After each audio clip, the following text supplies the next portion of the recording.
This is Trill Talk live every week with me, Aaron. And me, Ricki win. And we skipped last week. We did. You were busy, life, things were happening. I think you would have much rather been on the podcast, to be fair. Yeah. I can't say much about the goings on, but I could have been anywhere else really, to be honest with you. So this week we have to catch up on all the training, all the recovery, all of the racing, all of the stuff that's been happening in the last couple of weeks. And I guess we'll shout out the sponsors at this point. Tantrums, XMiles, GOREWEAR, links in the bio, links in the description if you're catching up on the podcast players. Check them out and get a discount. What are we training for? What are we thinking about next year? We're going to come to you for a 50K in February discussion in a little bit. But Swiss Canyon Trails next May, yes, end of May. There's a group of trail talkers going to that race. There's going to be a trail talk meetup. We're all doing different distances. I think the premier distance is looking at like the 100K. I'm not going to do the 100K. I might do the 80, maybe the 50. I'm not sure, but I'm doing a race. So there's going to be a meetup there. Jump into the Trail Talk WhatsApp if you want to know details on that. It's in the Run Europe group is where we've been chatting about that one. And then the show today, the agenda, well, mate, we just got to catch up. So I think that's where we start. Ricki, this is what I'm going to say to you. I had a look at your Strava graph.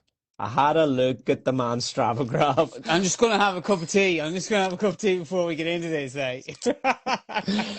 Mate, the Strava graph's not looking good. Whenever I saw your story the other day, I was like, I better go and see what this man means by not doing much running. And holy shit, the man actually meant not doing much running.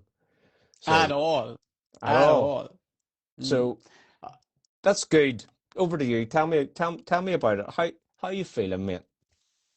Yeah, I will say, it's weird, right? It's a weird one because real life happens, and yes, some people might think, oh yeah, you're a professional athlete. Well, why do you have to work so much? Because I don't get a whole pile of money. That's just life, right? I just don't make a massive amount of money. Last year was a huge year, or sorry, this year. I keep saying last year because the season's over, right? But I mean, this year was massive. It was epic. We were in America. We were in Chamonix. I was at World Champs. I was in Mallorca. We were in Dartmoor. We were in Dartmoor at the start of the year. We had a massive year. And I mean, these massive years are brilliant, but they're expensive. And the more time I'm away doing amazing adventures like these, the more money I'm not making on building sites at home. So this time of year is kind of like crunch time where I realize, yeah, if I want to have a year, which I expect to be having next year again, another big year, already we have a lot of wheels in motion. And I think it's going to be another stellar year. So I need to bank some cash. I need to make sure that I've got enough money for all those adventures, but also for the real life things, man. For just paying the mortgage, just paying the bills and making sure all that's ticked off. Because if you don't look after that, then we'll say the stress levels go through the roof. And I don't get to train well. I don't enjoy my running as much because I'm stressed about real life things. So this is just a good time for me to knuckle down, get some money in the bank, and then get after training again. But I will say that it doesn't take a lot. If I put the head down and dog it out the way that I dog everything out, yeah, I can get on top of things pretty quick. And already I'm seeing that I'm starting to get some money behind me, get some free time up again, and I'm back into another block of training. And today was for me, day one, right? So it was actually I had a few moments last week where I was angry and I was pissed off and I was like, I just want to run, but at the same time I have to work and da da da and all this. And I was thinking, look, just relax the cax. That for anyone that doesn't know what that means, that just means chill out, just chill out, finish these few jobs. Yeah, and then and we'll get into it, and don't panic and don't stress. And today was, I went for my 12K after work today, and it was like, okay, we're back running in the dark, running in the shit weather, but I was really happy, and I was like, okay, I'm back now. And it's all about also after Mallorca, it's like you come out of your routine, right? And then your season is over and there's a little lull there, and maybe your head gets in the way, maybe my head gets in the way, and I'd imagine a lot of people are the same, where you just have a plateau or something where you feel like that's it, season's over now. What do I do now? And then, okay, then it was like I was going to work and I was miserable at work because it was raining and it was cold, and I didn't feel like going for a run when I got home, right? But you're also working a lot. Like the last Yeah, couple of yeah, weekends, it's been Saturday and Sunday, and you missed yeah. the last time we spoke. You were going to, that following Saturday was going to be a park run. It's going to be your Mm, annual run at a park run. Instead, park run was actually on a roof. And then mm. your Sunday long run again was on a roof. Yeah, yeah, yeah. I just said I'm going to put that up for the crack, whereas I had Saturday was park run and me on a roof, and then Sunday was Sunday long run on a roof again. Yeah, and that's, look, such is life, right? Such is life. But but it was also like I was kind of been a bit like soft even last week, whereas in, oh, like normal Ricky would have said, okay, yeah, I'm working really hard, but I'm still going to train. I'm still going to get my runs in.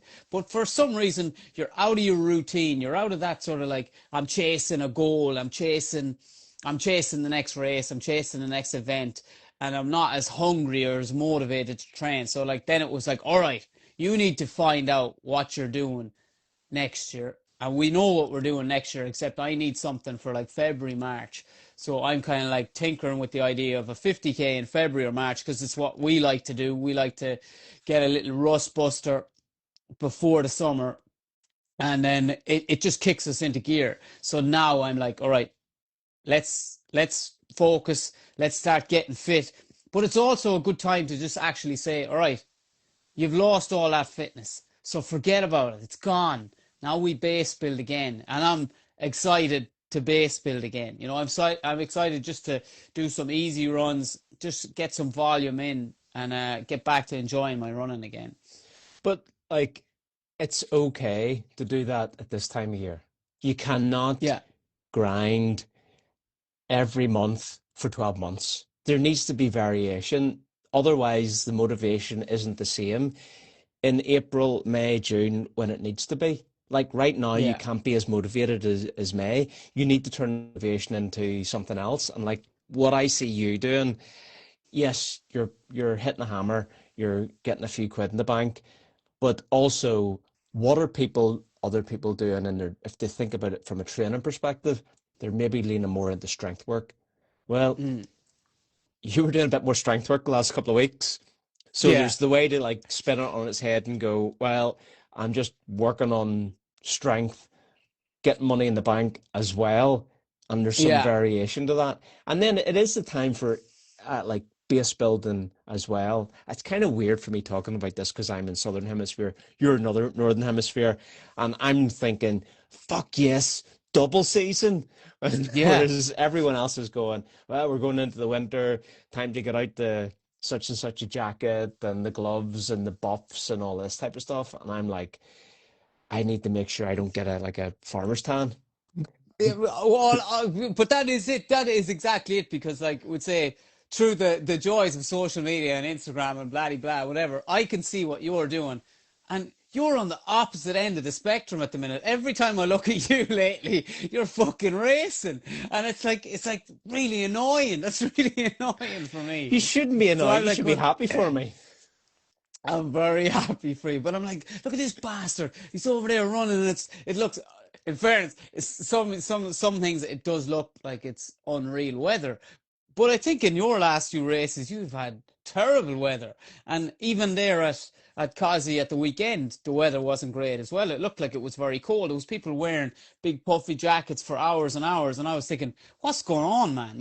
Is it not coming into summer in Australia as well? It's kind of funny one. Like if you, I was just talking to my dad on the phone, right? And you know what they're like. What's the weather like?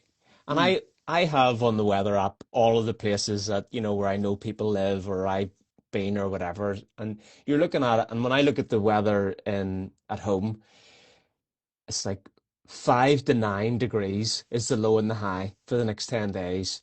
And every day there's like 30 to 70% chance of rain. If you look at the weather forecast for here, it's like 25 to 32, right? Sunny. But what the forecast doesn't tell you is it's windy as shit. Like, I'm like, after the pod, normally after the podcast, this on, the Tuesday morning, I'll do all of the editing, get it uploaded, and then I'll go and do whatever I need to do the rest of the day, dog walk, run, whatever. Today, I'm like, finish the pod and then do your outside stuff because after lunch, there is 60 kilometer, 70 kilometer winds. The sun's still going to be out, but you ain't going to feel the sun because the dust that the drier climate creates is just going to be blowing into your face. You'll be wearing sunglasses to keep the dust out of your eyes. So it's one of those ones that, like, the forecast While doesn't tell you what it's like. yeah, and while getting scalded as well, because like you'll be getting roasted in that wind as well, like unknown like to yourself. And that's what it was like at Cosy. It was super windy, like unbelievably windy. Whenever I was out filming and photographing stuff on the Friday during the 100K, whenever the gusts came, you had to like hunker down because it would blow you over. Blew one of my coats away, and it went about half kilometers, and only because it dropped down and hit a river, hit a creek, that it stopped blowing away, and one of the volunteers ran after it and grabbed it. And whenever he went down there, he came back up out of this gully and he had found a big road sign. He goes, I didn't know this had blew down here too. The wind was unbelievable, like crazy.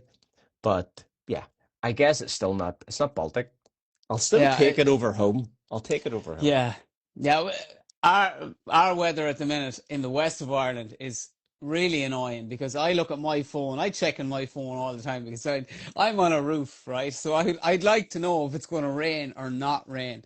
And today my phone was telling me that it wasn't raining, even though I was getting soaked in the rain. And I was thinking, this wasn't meant to be raining, and I'm getting wet. And that's Ireland. That's the west of Ireland. It's even when it's telling you it's not raining, it's raining. Like. I can't believe we're like your wife will love this. I can't believe we're on podcast and we're sitting talking about the weather. Yeah, it'll kill her. It'll kill her. Yeah. Yeah. So this Strava graph, Ricky, if you think about Mallorca, what was the Hmm. plan for after Mallorca? 100K race. What was it? How many hours was it? 13 hours, 12 or 12, 13 Yeah, hours? Yeah. 12:42 or 40, something like that. Yeah. So the plan after that was obviously to take a week or two off anyway. You'd made a promise at home, right? Yeah. And everyone should do that in the year at least once, Yeah. I would say. Definitely once, but seemed appropriate to do it at the end of your season. That was your season over. Time to reset, do something again. Then I look at like you're now 3 weeks since Mallorca. 4 because I did 2 weeks fully off, right? And then I did a week back. So I came back for a week and I banked, I think, 97 kilometers. And that was it. For me, it was like, okay, here we go. Let's go. As in, but to be honest with you, I was surprised at how good and how fit I felt after those 2 weeks off, right? So that first week Heard that back, before. I thought, yeah, but that first week back, I thought, yeah, let's go. And every one of my runs were, steady. And then I think I had a longer run at the weekend. And again, steady pace. And I was thinking, man, I met a friend, actually. I met a friend of mine over in Sligo as well. He was doing a loop, doing the same loop that I was doing. We joined up and we ran one more loop together. And like at the end of it, like we were pushing, we were moving pretty well. And at the end of it, I was thinking, oh, I feel really fit, right? I feel really fit, like. But then, Heard bang, this crash, before. wallop. So bang, crash, wallop. The the work just starts to like take over, right? So that I was just forced into like a shit week where I was catching up and coming from behind, like, and I ended up only running 24 kilometers last week, right? So up until like yesterday, That's whenever only my jaw dropped when I saw that one. yeah. And when I ran yesterday, right, I only ran 12K. Now, look, granted, I was also working yesterday, which was a Sunday, right? So I was after doing 7, whatever, a load of days back to back, whatever. And I was doing long days as well.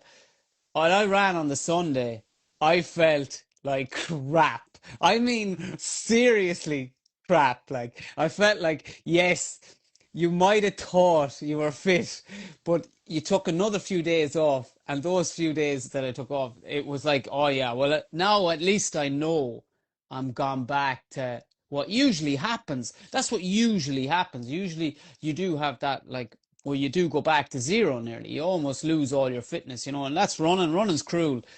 And now I'm happy in the knowing that it's time to base build again, and this is the perfect time to base build. So now I think like the word, like all how I don't want to say this. I want to just say that all's right in the world again. That this time of year now is the time that I just base build, and that's what I've done for the last 5, 6, 7 years. And this is where your winter miles, summer miles come into play. Were the calves tight? The calves were very, very tight. Yeah, very, very tight. Like somebody was kicking me in the calves. But today, on my run today, my calves were fine. So it was like, okay, because they were tight from the week before as well, right? And because I came back in and I probably ran too quick, too many days in a row as well. So my calves were sore, and then they were sore on the Sunday, which was yesterday. But today they felt grand. And today it was a bit slower, like a small bit slower than I've been running lately. So I was like, okay, we'll just do this now for this week, and we'll just keep all the runs chilled and keep all the runs easy. And then next week we'll start throwing some sessions into it. Hmm. Well, now What are you going to say? What now? I think we'll come to the February 50K in a little bit because I want to ask you what's next, but maybe um we'll come to that later on in the training in the training segment. I But had no, I want to ask you this because my thing for me and for you in the past, it's been exactly what I'm talking about. As in, we now stop kind of like training hard, we start building again, and then we're looking to do races in February, March to get us in shape for like summer races for like UTMB, for TDS, for CCC, for anything, like for Swiss Alps 100. But I mean, that's what you've been doing up until now you moved to Australia. So your training racing world has kind of been flipped upside down as well. So now you're already racing a lot. I'm going to say you've done 4 races, 3 or 4 races, 3 in 3 weeks. 3 in 3 weeks, and it's November, December. It's the 1st of December. So like me talking about a 50K in February, that's you kind of saying, well, you're well into your season in February, like. But do you not think I'm catching up? Like I had a lot of setbacks. So in the Northern Hemisphere spring, I was sitting on the bike. Like I was trying Mm. to get back to running, trying to get capable of racing in August. And I had to give up my entry for Sears and Isle. I couldn't race Matterhorn Ultrax Extreme. So I couldn't race Lake BOI 100. So I missed 3 races. And that was why I ended up doing the GPT 100 because it was like the first race that I was capable of getting to the start line for. Yeah. So I kind of feel like, oh yeah, it's just time to use some of the fitness because I sort of also felt like, and I was thinking about it during GPT and stuff that I have built up so much fitness without spending it, like multiple blocks on the bike, like two blocks on the bike leading up to Ultra Trail Australia, didn't go past 50K. Back onto the bike and then did the rib. So like I kept on building fitness and I was like, actually, I haven't spent this yet, so I should actually be really fit. Mm. And so I'm just like feeling like spend it now.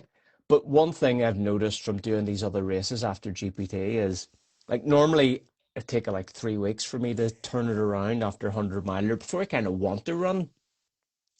I feel like the endurance and the fitness is there. Like I didn't feel exhausted from GPT. I'm not sure if it was also because it was a morning start. So it was just like going through one night. Like you Mm. go through one night, I make the joke, a sunrise and a sunset. If you go through one night, it's not that long. Like you're only doing one of something. Like there's only one morning to do. There's only one night to do. So I don't think it took as much out of me as maybe I was expecting. And then I just took like I was planning like a week of nothing and then a week of trying to see where I was at on the second week. And sure to God, like I had the return to running issues like that second week. I find like if you take a week off running, it's like, the body just says, fuck you, we're not runners anymore. And everything was tight. But Yeah. then Kieran in the Trail Talk WhatsApp, he lives quite close to me in Sydney, and he shot me a message and goes, here, there's a race just such and such on Sunday. Me and another guy are doing it. Do you fancy it? I'm like, we're doing the 24K. And I looked up the website and there was, you probably know, like there was several distances and the longest was the 30K and they called it the extra long. I'm like, well, I've got extra long fitness, so we're doing the extra long. I don't have super short speed right now. So um, that's why I signed up for that one. And the endurance and stuff was there. It was good, but where I'm feeling it, and I felt this in Causey too, I didn't have the power. Yeah. So it all looks normal, it all feels good, and I don't have that quit in me, where sometimes if you're just exhausted, you're like, oh, I can't run, like top of the stair fatigue and stuff like this. I don't have that. But then whenever you look back and you look at your splits, and you even look at your splits during the race, you're like, oh yeah, it's just a bit slower. It's just Yeah. a bit slower, but if you look at the splits from Causey at the weekend, like from 1 to 50K, it was very consistent the whole way, but it didn't have the pace because we have Dartmoor last January or February to compare it to. Yeah.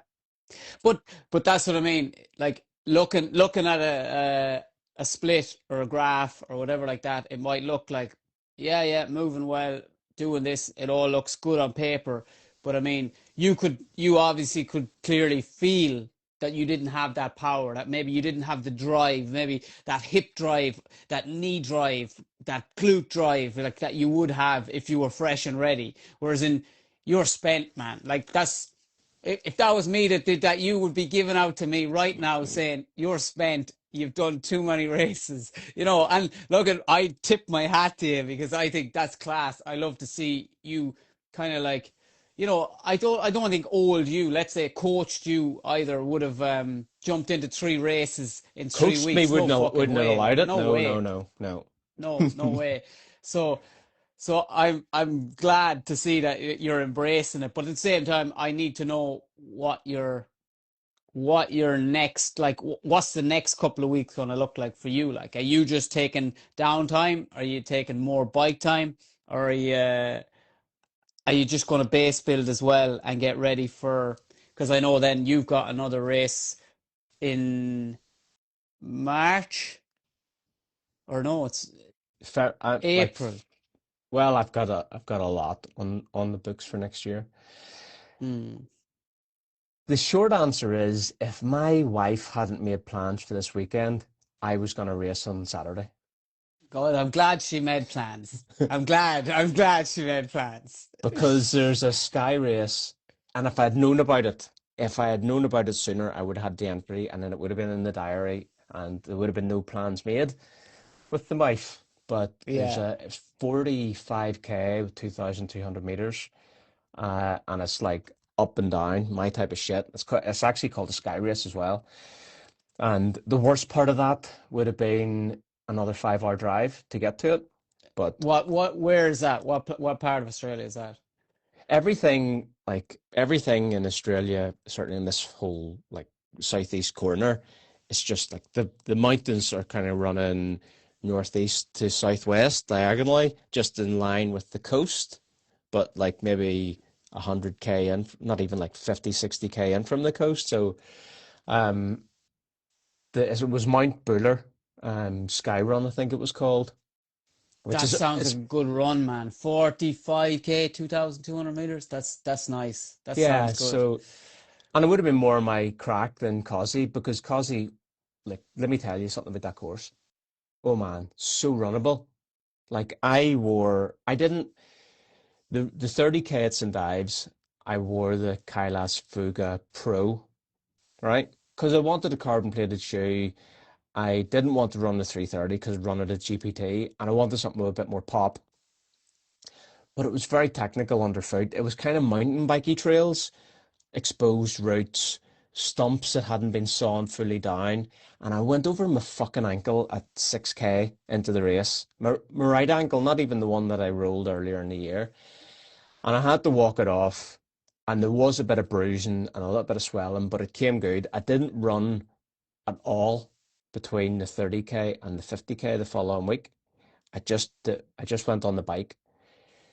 So at Causey, I decided to wear the Norda 005 because I thought we need to go lower profile. You cannot risk not Yeah. banking some stones here again. Yeah, Yeah, in fairness, you were saying it to me. We were talking about what shoes you were going to wear, and for that exact reason that you couldn't risk rolling an ankle again. And I will say the Norda 005 is a very stable shoe, but also a great shoe for a technical course, which I'm guessing you were thinking it's runnable, it's fast.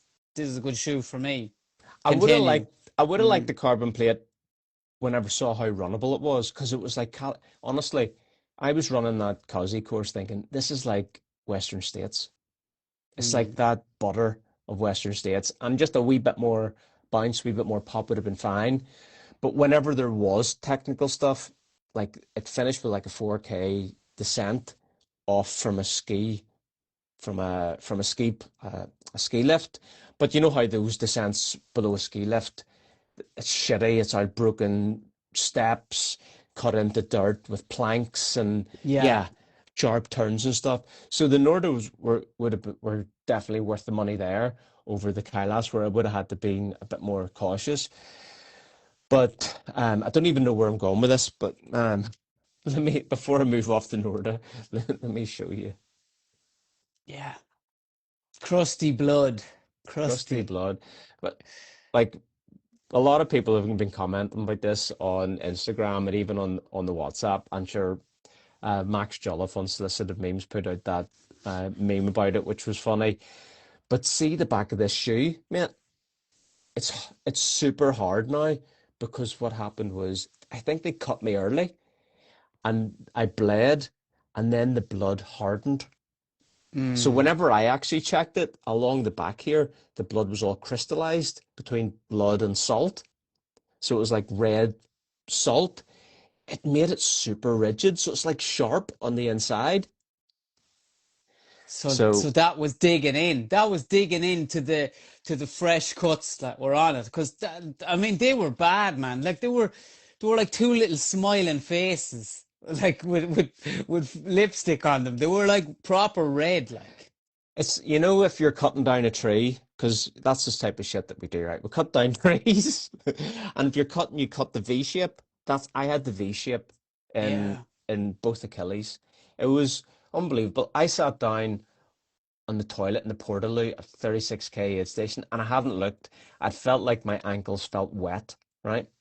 And didn't look, and I sat down and I looked at my ankles, and I saw the blood, and I was like, I actually laughed. I was like, oh shit, this is hilarious, but it doesn't fucking matter. What are you gonna do? Mm.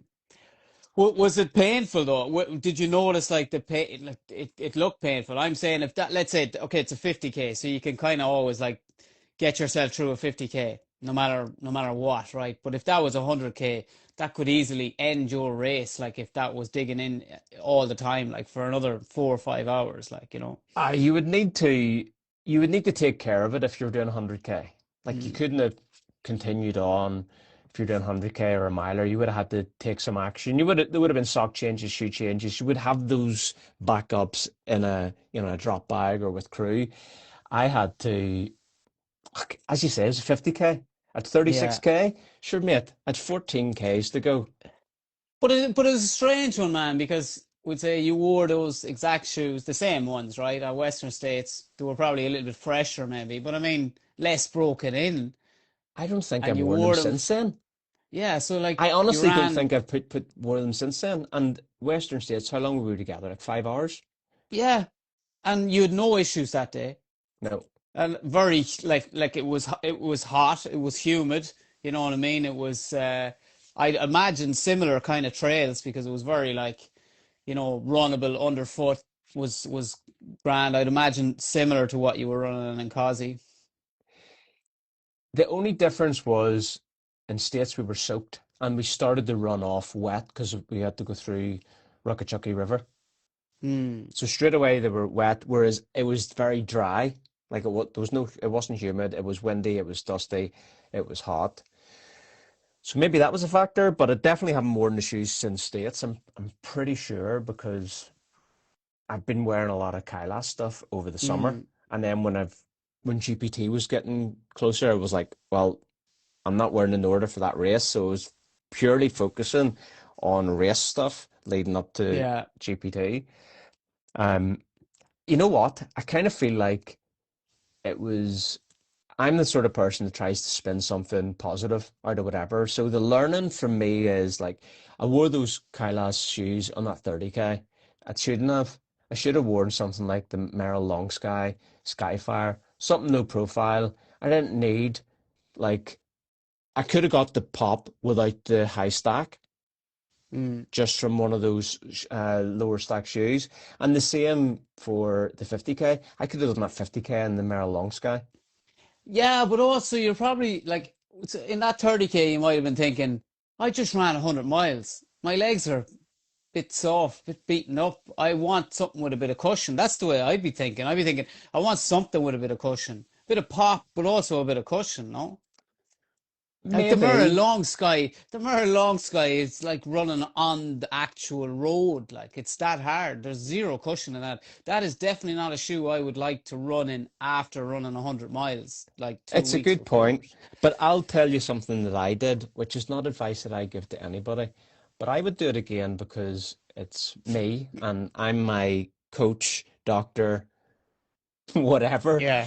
Before the 30K race, I took a painkiller because I knew that I would have aches from the miler and I didn't want to Mm. feel them. Like the DOMs, or let's say yeah, No, no, like achy hips and stuff. yeah, yeah, Like just yeah. like achy bones. So I'm like, I Yeah. don't want to feel these. It's not an injury. I'm not masking an injury, and I just want to run. So, Yeah. and uh, I took painkiller before the 50K as well because like I don't want to feel my hips. I don't want to feel sore feet from a miler. It's terrible advice. Like you'd never tell anyone to do that. But I'm not telling. I'm actually telling people don't do that. That's just Yeah. what I did, Yeah. and Yeah. I Well, don't care if it was you do it either. yeah, You yeah. But you I make get it. your I own get it. I decisions, you get it. make your own Yeah. mistakes.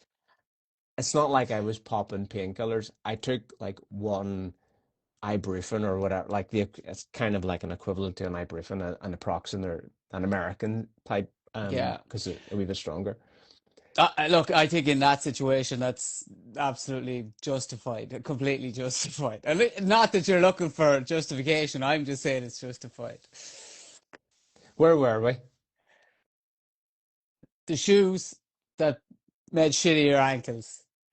So anyway, look, let's let's get back to the power thing because that was my takeaway from doing the two races. I had good endurance. I was able to run everything, even in the 30K. Like I went out, I knew I had to go out fast at the start because it was a fast start. And also it's just like a local race. I knew that even if I was feeling shit, I would still be up the front or whatever. It's not like I'm going and racing a race where, Ricki wins turning up. So I just went out and ran it hard and knew that when I got to hang on time, my hang on would be fine. And it was the same at Cosy. Like whenever you look at that profile, it looks like it starts flattish and then there's a big descent down to the 18K aid station. And then it's just like It's a gradually up yeah.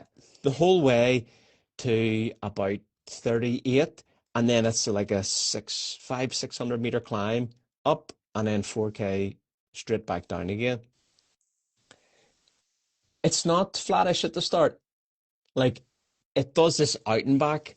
And because you're at the start of a race and you're running a bit quicker and you get pulled along, you do run a bit faster, and then you're into this descent. So the pace was good and stuff, but the descent was annoying because where do you see this? You see my black arm? Oh yeah, yeah. It's all bruised. We're going down this descent, and the guy in front of me just stopped instantly and sidestepped, and he caught me by surprise. He was just letting me past, and I went down, and I just went like this because there was a tree right in front of me. And I was laughing at it because it happened in slow motion. Luckily, I didn't hurt myself, but I just noticed that bruise yesterday. Must have been the Off pink I the was tree, wearing on. just hit the tree, like yeah, Yeah, I yeah, just hit the yeah. tree, but it wasn't sore. But this out and back that we were going on, whenever I passed, she was coming towards me, I was heading out, past Lucy Bartholomew, and she was smiling, as she always is, right? And I Mm, thought about this the whole rest of the race. It actually was, I wouldn't say a mantra. I guess it kind of was a mantra, but I kept coming back to this. I don't think she was smiling. I think she was smiling through a grimace. I mm. think she was just using the cheers and stuff to help her push on, but she was also like pushing on, right? And I felt like that the whole race. I was trying to smile the whole way because after that descent where I was kind of passing people, but I was taking it easy. Like I was like, don't want to be the guy bombing the 18K. I'm not the guy. I'm too old and experienced to be that guy that blows up at 20K and a 50. Yeah, So I was going well in this 18K, but it was like I was limiting my effort. I wanted legs to climb because I knew it was the back end of the race where I would then make up those places or whatever. Mate, from 18 to 30K to 36K, it was just a steady stream of people passing me. Honestly, like if you had a shallow, weak ego, you would have been fucked. Honestly, oh like yeah, yeah, all day. Like I mean it. Like if I passed from the start to 18K, 40 people, 40 people passed me in that next yeah. gradual uphill. And it wasn't until like until it started to climb up that I'm not shitting on Aussies here, but there was people getting poles out, and this was like 15% grade. It wasn't even like you could run it if you wanted to run it. People were getting poles out and stuff, and I made all of the places back in this up and down. All of the places that I lost in this grind, which I had to smile through the grimace to just keep running at Bite my down on the smile. Bite down yeah. on the smile. Yeah, yeah. I I didn't like I wasn't running out of power. I just didn't have a high ceiling in the power. But I made all of those places back in this up and this down. It was like in this like probably like last 10K. It was it was it was funny, but the takeaway is I need to I need probably recover, but I need to get the power back or get the Yeah. work on the power. Yeah, but the power will come back with the recovery as well. You know what I mean? It's like your body needs the recovery so that you can build the power back up anyway. So it's you need the two. You need the two, you know. And that has just happened. That's in fairness, that's just too much, man. It's one race too many, right? And that's where you probably realize that when those 40 people were passing, it was like, yeah, there's nothing left. I can move, but this is it. Like, this is all I got. And that's usually when you know you're kind of like, well, I'm spent. There's nothing left. I've given all I can over the last few weeks, so but like you made your places back, but that's what I mean. Your body kind of just tells you that, yeah, this is it. There's no power. We need to rest. You need to take a break before I break you. No, I'm not taking a break. This is go time. The body will work. I've got the energy. I'm not tired from the Uh, miler. I It's time to I'm train. not saying I'm not saying don't train. I'm saying yes, train. It's like you're like one of those dudes at the minute that just trains through racing. That's what you're like. You're like But one of them guys. Those I, guys really annoy me. you know what? I said this to Sarah the other day. I'm like, I think this could be a good. We could be coming into a good period here. And I think back to like I remember like 2014, 2013, 2014, 2015. I did like all of the fell races in the season, or pretty much all of them. So you're racing like every other Thursday night. You were doing your training. You weren't tapering because they were fell races. You were an hour or something, but you were hammering every week, every other week, and you just got really fit from it. And I feel like I might be able to come into that type of fitness just through the racing. Like as we were chatting about after the 30K, the amount of time I spent in tempo and like that kind of mm, like it was almost like marathon effort in terms of Yeah. intensity.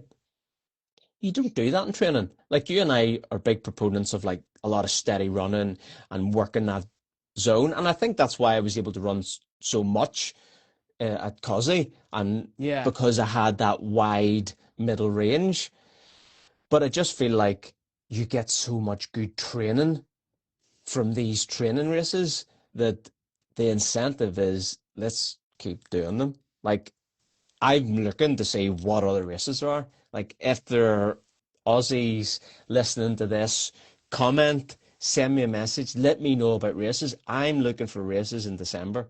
I haven't found one yet. There's this race at the weekend which I can't do, but if there's a race the weekend after, sign me up, baby. I'm looking to get in the zone.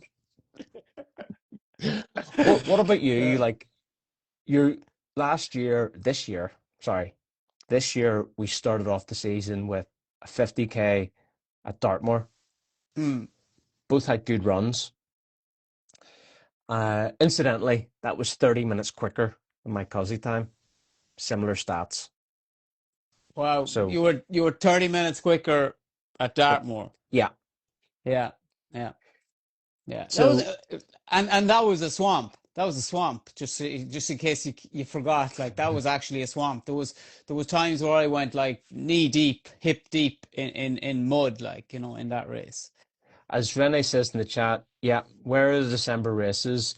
We need to know where are the December Mm. races. Hit me up.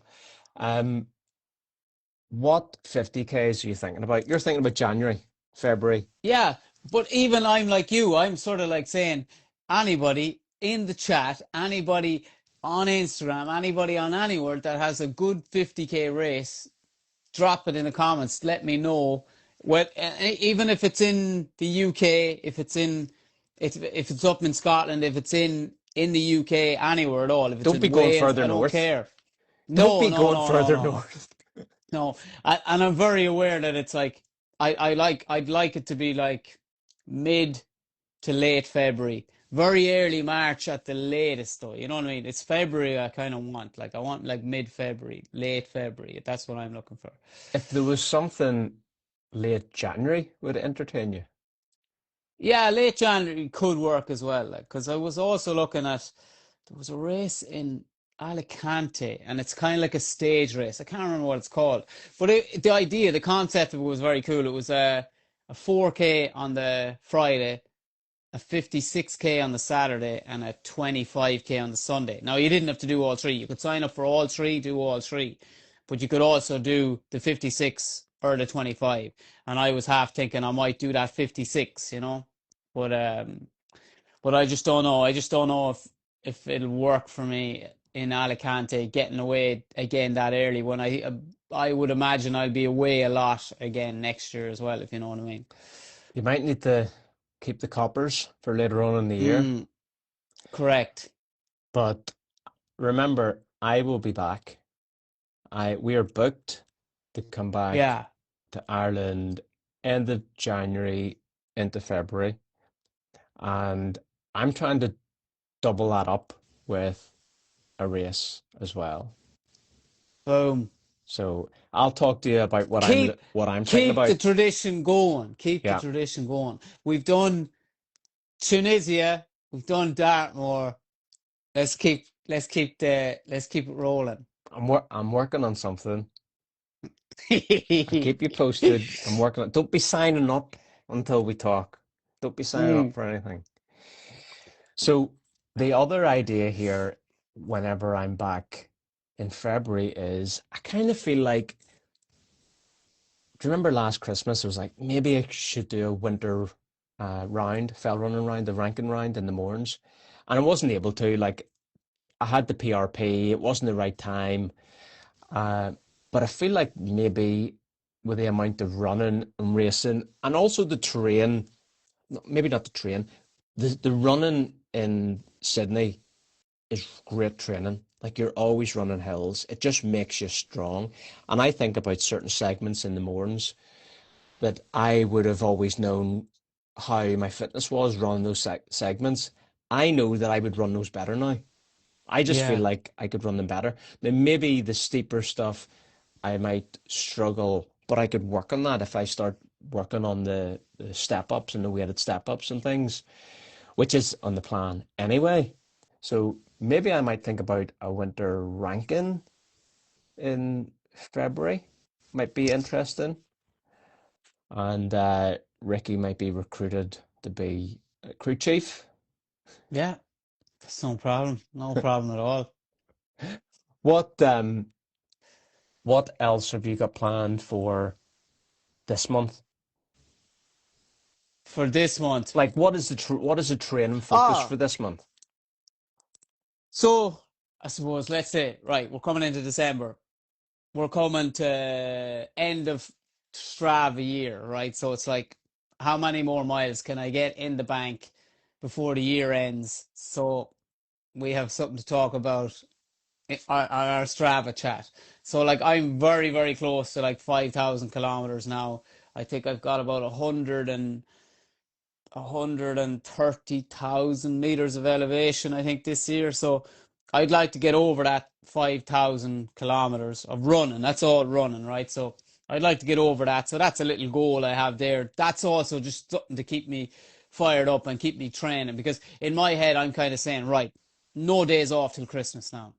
That's that's the way I'm looking at it. Now, I'm Run not talking, I'm streak, not run yeah, streak. kind of a run streak. I'm not saying I'm going to run. Oh, I'm not. I'm running 50K every day for the next whatever 3. I'm just saying I'd like to be consistent up until Christmas, you know. And then on the 27th of December, I'm heading over to Norway to my younger brother. My younger brother lives in Norway, so I'll head over to Norway, and then that's an excuse to train in the snow over there, because it'll be snowing over there and it's pretty cool, and some class trails. I lived there for close to 2 years, maybe like 12 years ago, you know, and I've been over and back a few times, and I've checked out a lot of the trails over there. So me and my younger brother, we know most of them over there. So like, there's some cool runs you can do in the winter where you can actually run trails, end up running across a lake that's frozen Oh over, right, which is yeah, super cool. cool, you know. Yeah, and stuff like that. So that's again something to keep me training, keep me motivated. And then I'm hoping, usually for me, I'm a person that loves winter training, because like, I just, when I think everyone else is sleeping, I'm training pretty hard, like, and then come January, February, I'm ready to go, like, you know. So that's exactly what I plan on doing this winter as well, you know.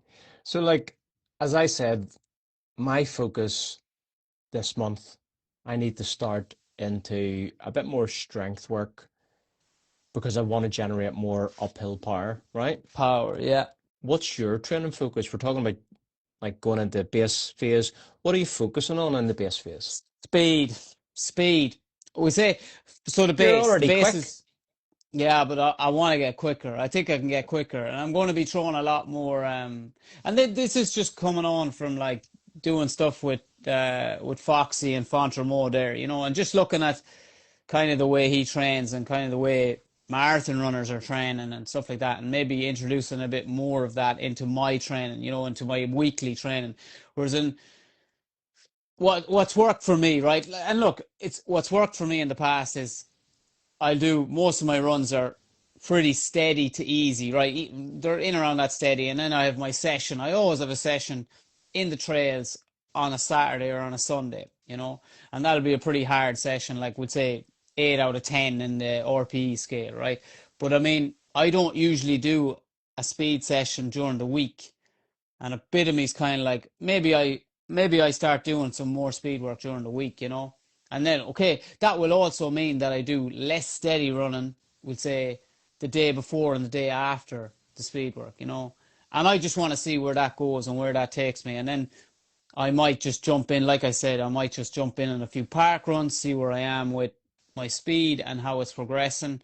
And then we've actually got like a local road race here in my town that's on in February as well. And I was kind of half on the fence about maybe running the 10K. That's again, this could all change depending on what your plans are in February as well, and if they line up with what I want to do or what I'm thinking about doing. But a little bit of me is thinking I wouldn't mind having a crack at that 10K, and trying to see how close I can get to either taking a win there. And it's a competitive race, like, so either try to take the win there or get a PB in the 10K or something like that. Yeah, but how does this actually differ from, let's say, May? Like, if you're the way you're training, like I kind of struggle with this sometimes. People talk about the base training and the base phase, and like in terms of exercise science or whatever, they would say that if you're running long and doing milers in the summer, that now in your base phase you should be working on speed, right? Maybe Mm. reducing your volume so you can extract more top end in your speed sessions. But how does your week look like? How does your week look in start of May if you weren't racing? Like if you were just training in May, forget about a race on the clock. On your race on your training in December. In terms of like, is December 10 hours if May is 15, so that you can do more speed work? You're doing less volume, more intensity, because like that's what they would say you should do. But I know personally, I just try to do the speed work and I still do the volume. So I'm Yeah. probably not getting the hit. Yeah, and it is. It's a strange one too because for me it'd always be like normally what it'd be would be I would just do a lot of volume through. I would normally do a lot of volume through the winter, right? And then that would bring me up into let's say last year Granite Peaks was the goal race for me, right? That was the A race for me, and that was pretty much the end of April. So end of April, early May, that's when that was. So it was like, okay, I can't train for that race now. Like I can't be training for that race now because that's months away. So I need to just get something to focus me to train for the now. So we had Dartmoor 50K. So once you have a 50K, then you will automatically just introduce more speed into your training because you're training for a 50K. And then once that 50K is done, then you switch your focus to your next training block, and your next training block is that one for, we'll say, which will be for Swiss Canyons, for Canyons 100K, 110K, I think it is, the one that I'll be doing.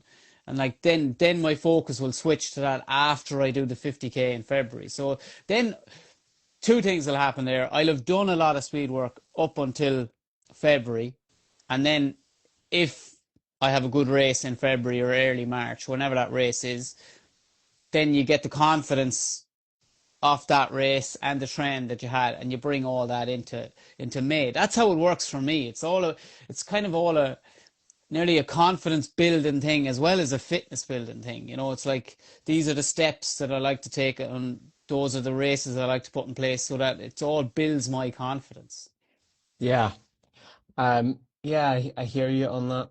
Maybe I need to think about volume so I can fit more in. Like I have on my board behind the computer, I have this sheet. I don't know if you can see it. Daily mobility, weekly hills, speed, and what's the other one? Strength. Like, I'm trying to read it. It's like mirrored, for me. So oh like, yeah, it's back to front. yeah, yeah. But I could You see can't read hills and backwards. speed. It's like Nah. Japanese. Uh, so like as we talk about the way we train, like I try to do it naturally. So I will be looking to do, I guess one of the new things for me is I want to make sure that the speed is there as well as the hills. So there's like a little 2K loop, which is reasonably flat. And for me, like just working on that, like that tempo, but turnover Mm. is something that I want to do.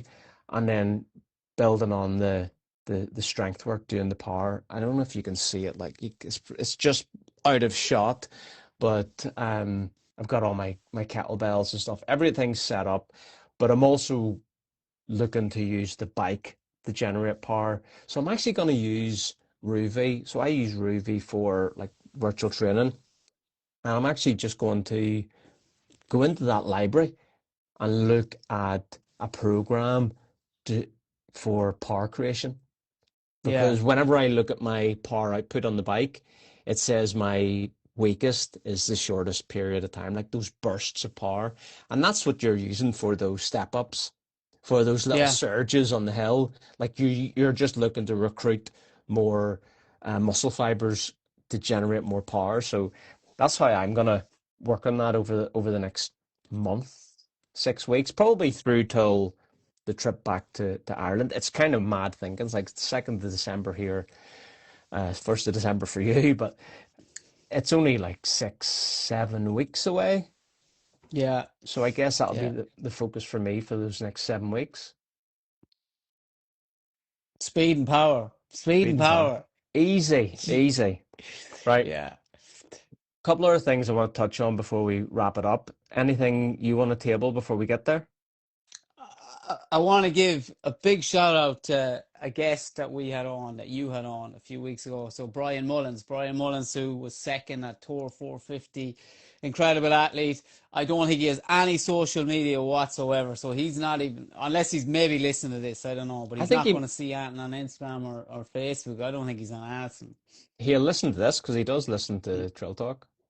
But he was so from Athletics Ireland, he got voted the Mountain Runner of the Year, so that was huge. So he got his award, I think, just there at the weekend gone. So I was delighted for him. Very, very cool to see it. And then he was actually out racing against two whippets the next day, and I think he came third again in a very, very tough competitive field, so you know what I mean. The man can run 450 kilometers and then he can rip it up at a short 15K fast race, like. So yeah, Yeah, I'm delighted for him. Yeah. very, very well deserved. And someone who his achievements and his mindset, uh, I don't use the term inspiration lightly, and I almost feel like even cringe saying that, but I do think Mm. he is an inspirational figure.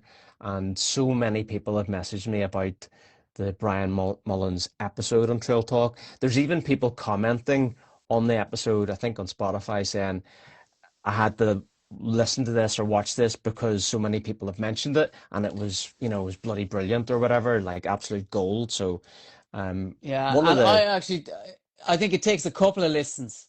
Like, there's some nuggets that he has that you don't really grab, and if you listen to it again, you'll get them again. will But share the but nuggets with that me because man, I can't listen yeah, to myself. But that man, like that man would hate that we're even talking about him. Like he would, like, you know, he'd be like, "What are you talking about? I just like running. I just run in the Ex mountains, you know." exactly, And that's what's great about him. which is the mindset, the channel, if you want to do epic shit. You have to kind of Yeah, minimize it. Sure, I'm just moving through the mountains. This is where I love to be. This is what I love to do. What brilliant. I get to do it for days. Happy yeah, days, sign me up. And I just love that attitude. That is the mindset that I am trying to channel. So yeah, yeah, I think it's absolute gold. And what I will say about that award that Brian got. I was looking at the photos of him up on the stage and all of the audience, you know, kind of black tie type of environment, round tables and things. And I was thinking, can you imagine how many jaws would have dropped if he had have told them what he did that year and what he's gonna do next year? We're like, yeah, huh? yeah, How yeah. many thousands Like, of kilometers of racing? yeah, insane, insane. Love it. All right, let's wrap it up. But we got to shout out the community racers because there's been quite a lot. James and Andrew, Ultra Trail Cape Town, smashed the 55K. James had a very good run, but James is a bit of a weapon. And Yeah, on that note, did you see the finish? Dimitri but Dimitri and and Jeff Mogavero. yeah, yeah, yeah, Unbelievable. The follow cam. If you haven't checked it out, check it out. Jeff comes up, passes Dimitri in the final Ks, and Dimitri didn't know, and he just like put the hammer down as well, chasing, and they finished within a minute of each other. But absolutely amazing, and also but amazing to see Dimitri back. He's had a yeah, yeah, rough yeah. year. Yeah, rough 2 years, I'd say. It's like it could be 2 years, man, of like DNFs and DNSs and just shit shows. Like, so yeah, delighted for him. Quadzilla's back. Yeah, Quadzilla's back. Nicole and Patrick, JFK 50 miler, wore the Kailas Fuga 330s, said they were perfect. Yeah, John Holly and Matthew Kendall, Mountain Festival, the 50K, looked very yeah. cold. I have to just, but before we pass on JFK 50K, like I know we're not American based, but we have to say super race from Hans Troyer, who like obliterated the field, won it by like I think 18 minutes. David Sinclair was second to him, but in 18 minutes, like you know, absolutely ripped it up. Like so, young and fit Young and is true to fit. his word. Yeah. Yeah, Well, I wasn't gonna mention it because we don't normally go through the news, but we're not anti-American at all. yeah. So if we were talking the news and talking results, it's definitely noteworthy.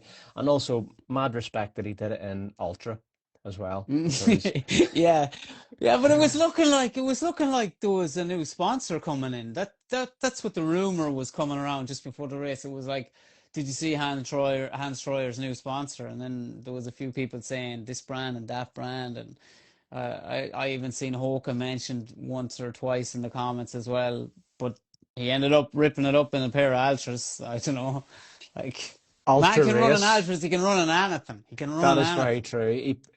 He may well have had inserts in like every other pro ultra runner, but the female winner, she also was wearing ultra, and it's an Yeah. ultra sponsored event. And on other ultra news, they are now the title sponsor of Cocodona 250, which is another bit of big news. I wonder will Wow. they? I wonder will they finally give some prize money? That's what I'd be more interested in. If there's more, Mm. if there's more money coming into that race, where's the money going?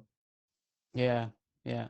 These are the questions. Like, and then shout out to Kieran Madden. He ran the 24K when I ran the 30. It's not an ultra, but I'm shouting it out because he's a mate and he was there and he gave me a lift. And he was collecting me at 4:30. We were leaving at 4:30 for this race. I know, terribly early. My alarm didn't go off. I lifted the phone at 4:30 and I was still in bed. I looked at the phone. It said 4:30, and then auto unlocks, and I could see the message. And the message was outside. 4:30 to do a 30K race. It is ridiculous, It started isn't at it? It's 6. yeah. It's 30K. It's I know. 30K. Why does it need to start at 6 o'clock in the morning? It doesn't I need to didn't start at 6 o'clock in the morning. I didn't need to be back for lunchtime. I was even back before, well, I was back like 11:30 or something. It was crazy. Yeah, No need for it. yeah.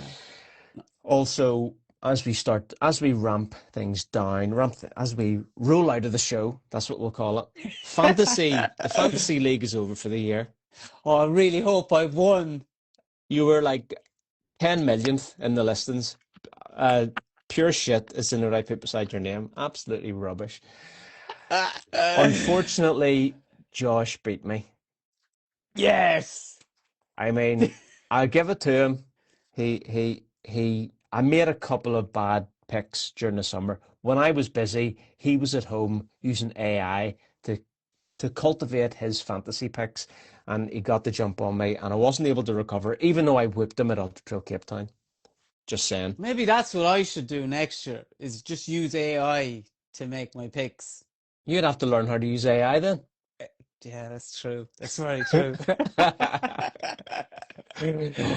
On the pod this week, we have one dropping with Ethan Peters, Norda athlete, Yeah, absolutely ripping it up at the minute. Yeah.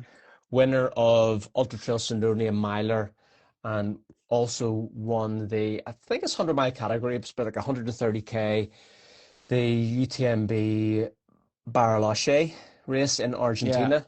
So we get into all of that, but I also wanted to learn about Ethan and his background in running and just his as a person. So really good conversation. Such a nice guy. I could have chatted to him for a long time. That podcast comes out later this week. Last week, the first in a series of running culture podcasts was dropped with Will from Legs and Cole from Running Supply, which is a different style of pod. Back to doing one with more than just me and somebody else, which was also fun. So check that out. You know how to get it. And I think that's us. That's us, Ricki. We've another week done. We are about a couple of episodes away from 100 podcasts. I must Wow. check. We are over a year into weekly live shows. It's just easy. Crazy. It's Yeah. just easy. I look forward to this every week, shooting the shit with you. Just two guys that like running, talking about running. That's pretty much it, man. You know what I mean? Running is simple, and then talking about it is even better.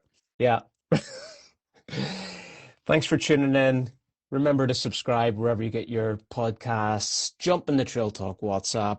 Talk shit to us. There's going to be a lot of talk about training. Hold on. About gear and shoes because TRE kicks off 2nd to the 4th of December in Texas. And Chrissy is on the ground filming content for Trail Talk. So we're going to have lots of news to break about some pretty cool stuff. So tune into the WhatsApp for all of the gear sneak peeks and all of that type of shit. Also, leave us a review on Spotify. Leave a comment wherever. Yeah, do all of that type of shit. And I mean, anything else from you? My Strava graph will look better next week, I promise. Hallelujah. It doesn't fucking matter. Peace.